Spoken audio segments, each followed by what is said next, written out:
Anchor స్థాయి నుంచి సినీ నటిగా మారిన తారల్లో తమిళ నటి లేఖ వాషింగ్టన్ ఒకరు.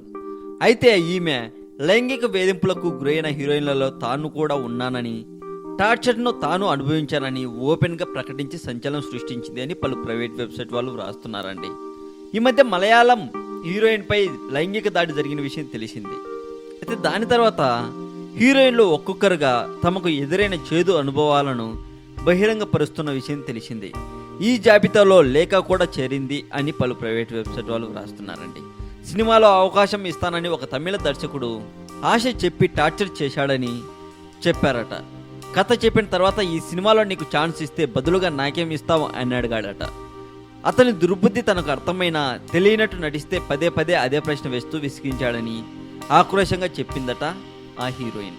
ఇక ఈమె వేదం సినిమాలో క్రిష్ డైరెక్షన్లో నటించిన విషయం తెలిసిందే. ఇక క్రిష్ డైరెక్షన్ గురించి కొత్తగా చెప్పాల్సిన అవసరం లేదు. అతను తీసే ప్రతి సినిమా గొప్ప పేరు ప్రఖ్యాతలు కూడా తెచ్చిపెట్టింది అతనికి. ఈ వీడియో మీకు నచ్చితే లైక్ కొట్టి మీ ఫ్రెండ్స్కి ఫేస్బుక్ ద్వారా షేర్ చేయండి. మరింత టాలీవుడ్ సమాచారం కోసం సబ్స్క్రైబ్ చేయండి టాలీవుడ్ సెంట్రల్ ఛానల్.